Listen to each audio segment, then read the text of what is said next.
I'm happy to call Toronto my home, and my family is as well. And we're excited for everything that's in front of us right now. So why made the move now? We actually talked about it the past couple of years. Really, 3 years we kind of tinkered with it, but as soon as November hits, the ending of the season, you start thinking about that Hawaii, that warm weather, and it's like, man, it's too cool. We're out of here. Let's go. And the kids really wanted to go back home. So the kids is really what swayed our decision those, a couple years ago. But it was really the kids this time that said, no, we want to stay. They want to stay in the same school. They got their friends.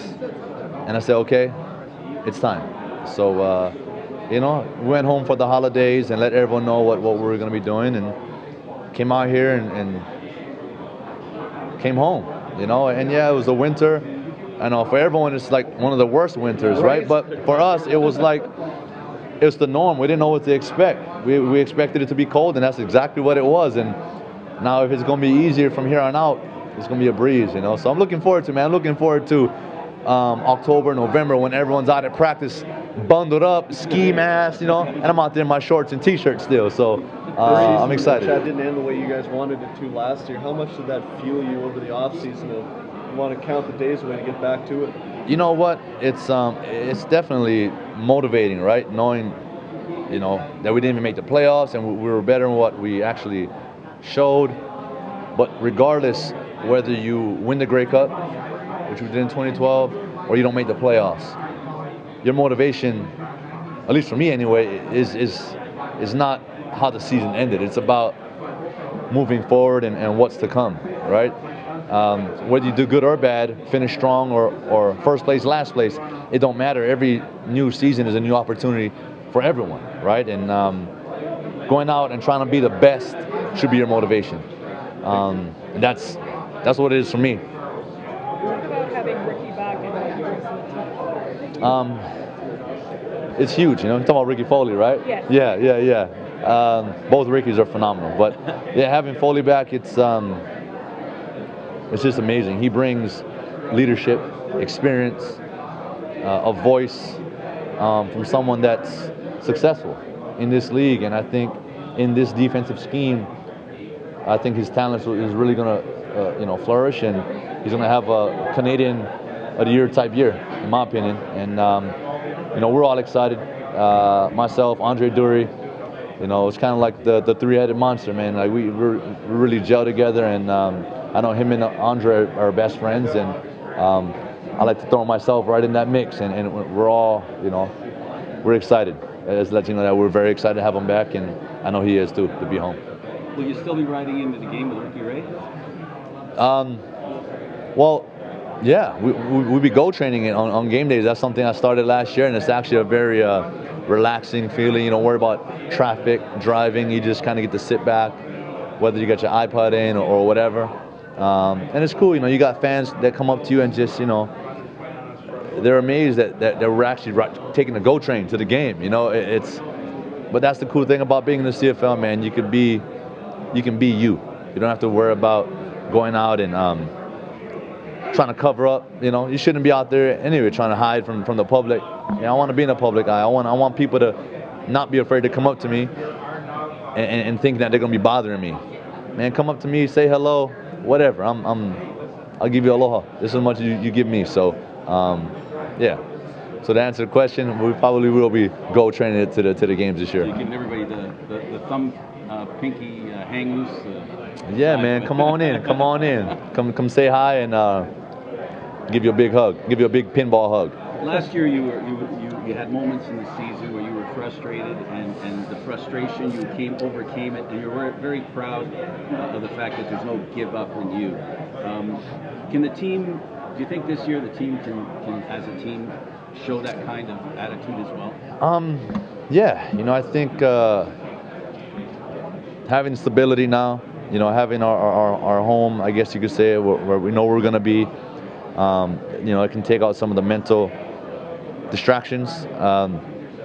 But it's on us, right? It's on us as leaders. It's on us as veterans to take control and to bring the players along, the new guys, to help mold the team to the team that we want to be. You know, Ricky and I were already talking about those types of things, and he gave me some suggestions on what they did in Sask. I mean, so it's always good to get insight of what other teams are doing and how it works for them. Last year it was just, you know, just a bunch of guys just trying to get the job done, right? I never felt as if we ever like really came together as a family. You know, guys in, guys out, new guys. I mean, it's just such a lot of turnover.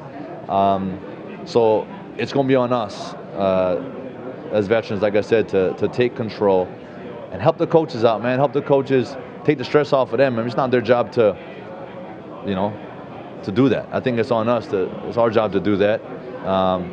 We want them to coach. We want them to give us the best coaching possible and allow us to be the best players that we can be and become the best team that we can be. As an Argo, you're used to strange schedules, but this year's schedule is pretty weird. What's your take on it? You know, it is what it is, man. Like, it's at the end of the day, if you choose to make excuses, you're gonna let it affect you. Like I said in the beginning, it's a new opportunity, and I don't care where we're playing. Every game matters. If there's something I learned from last year, it's that every game matters. It don't matter if you're playing in the West, against the West, you know, at a park. I don't care. If it's a game and it matters for the points,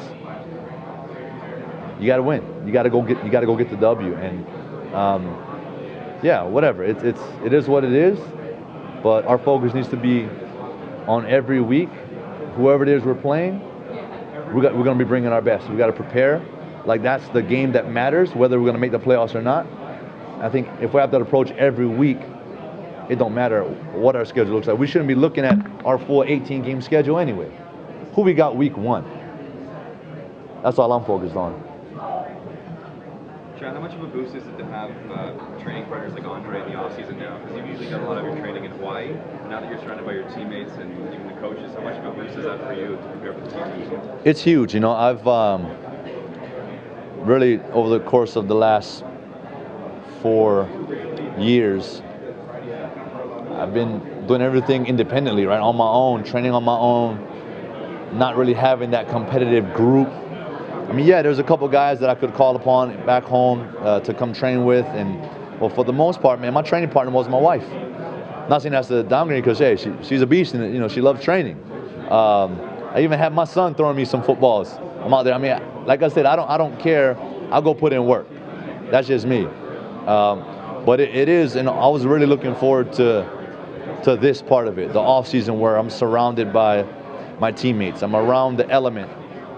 I'm in the place and where I play. I'm here. Like, it's just, from a mental standpoint, it just feels so much better, because there are times in the off season back home where it's February and I'm training and I'm wishing I was up here already. I was like, man, okay, I'm good. I love home. I love where I'm from, but sometimes it can be a distraction, right? And I'm like, man, I just want to go back already. I'm ready to be up there.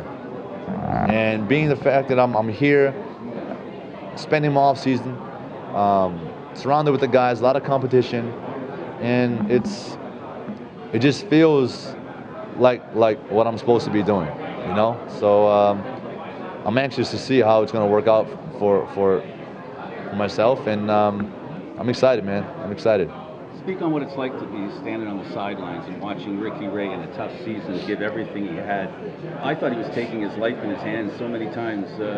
He really is a leader, and he really does work hard. Speak to how hard Ricky works. I think that's something that a lot of people don't realize about Ricky Ray, man, is you see him as this like calm, just soft-spoken, not really, you know, just simple dude that just comes to work and does his thing, right? But behind it all, he's one of the hardest working guys on the team, man. Like, he's there. He's the first guy. Well, this past year, you know, he'd be picking me up, so we'd be the first guy in the training room. We'd be there by 5:45, 5:50 in the morning, and he's right in the office. Like, he's putting in the time, studying the film, doing what he has to do. He's very proactive with his workouts during the season. You know, I've watched him work through his shoulder stuff. I mean, he's just on top of it. He's on top of everything. And to me, that's the things that people don't get to see, right?